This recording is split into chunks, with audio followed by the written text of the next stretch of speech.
కాలంతో పాటు రోజు రోజుకు అన్ని మారుతున్నాయి. మనుషులు మారిర్రు, పద్ధతులు మారినాయి, పనితీరు మారింది. అట్లనే ఇక రాజకీయం కూడా మారిపోయింది. వెనకటి తిరిగి ఉంటలేరు లీడర్లు. ఒకప్పటి తెల్ల బట్టలు, మైకుల ముచ్చట్లు, కార్లకెళ్ళి అడుగు కింద పెట్టకపోయేది సార్లు.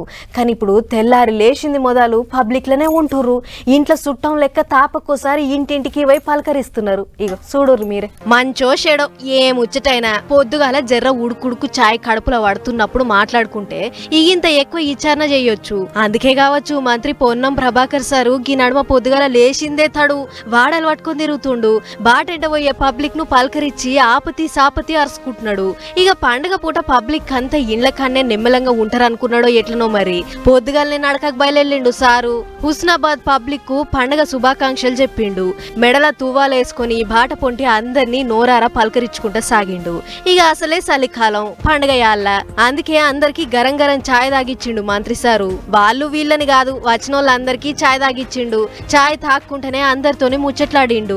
ఇక పొద్దుగాల అందులో పండుగ పూట మంత్రి సారు ఇంటికి వచ్చేటాళ్లకు కొంతమంది పాయరంగా షెల్ల బట్టలు కప్పిర్రు. చెప్పకుండా వచ్చిర్రు, ఇంట్లో శాల్వా లేదు సార్ అందుకే తువ్వాల కప్పుతున్నావు ఏం అనుకోకుర్రి అన్నట్టు మాట్లాడిర్రు. ఇక సార్ గవన్నేం పట్టించుకోకుండా అందరినీ మంచిగా పలకరించుకుంటూ పోయిండు. ఇక పొన్నం సార్ మంత్రి సీట్లో కూర్చున్నప్పటి సంది గిట్లే దినం పొద్దుగాల వాడల పొంటి తిరుగుతున్నాడు. పబ్లిక్ కు ఏమన్నా ఆపతొస్తే ఇంటికి పోయి అడిగినా కలవని లీడర్లు ఉంటారు. కానీ ఇక్కడ పబ్లిక్ కు సారింటికి ఓడు కాదు. పొద్దుగాల లేస్తే సారే పబ్లిక్ ఇండ్ల ముంగడ కనిపిస్తున్నాడు. నాయమే కదా అని అనుకుంటుర్రట జనాలు.